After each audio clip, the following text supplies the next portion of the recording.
Hello and welcome to this video on quartic graphs.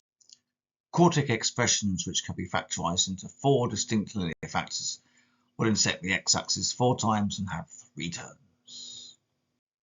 So here is one with 4 distinct linear factors. It crosses the x-axis at -5 and -7, and the positive x-axis at 1 and 8, as you can gather from the factors. Quartic expressions with 2 distinct linear factors and 1 repeated linear factor will intersect the x-axis twice and touch the x-axis once at the value indicated by the repeated factor. And as we're learning, if it's got 1 linear factor, like x plus 5 or x minus 1, then it crosses the x-axis, in this case at -5 and +1. But if it's got a squared factor, repeated or 2 repeated factor, then it's just going to crest or touch the x-axis at x equals 8 in this case. Quartic expressions, which can be factorized into 1 distinct linear factor and 1 factor repeated 3 times, i.e. cubed, will intersect the x-axis twice, once as usual for the distinct linear factor and as a point of inflection at the repeated factor. And here's an example of that.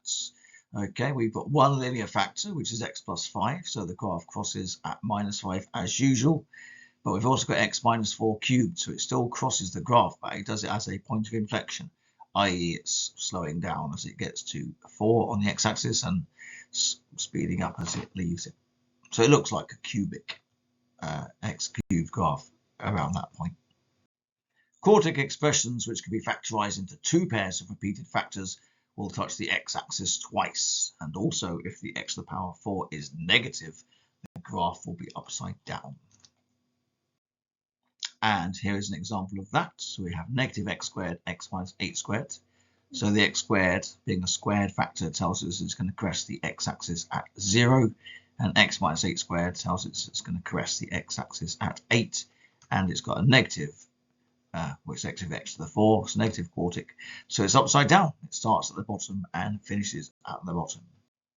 And finally, quartic expressions, which can be factorized into 1 linear factor repeated 4 times, will touch the x-axis and not intersect it. It's like a wider quadratic, changing slowly for values of x close to the turning point, but changing fast everywhere else. And as you probably expected, here's an example of that. We have x plus 7 to the power 4. Although the graph, it's not pixelated as well as it could be, it literally only touches the x-axis when x is -7. Okay, but a little change in x, like 0.1, is going to be an even smaller change in the y, because it's to the power 4. So it does look like a quadratic, but wider, as was said. So this tutorial should hopefully have led you to be able to answer questions 11 to 20 on the front side of that sheet, all of which are quartic graphs. Thank you very much.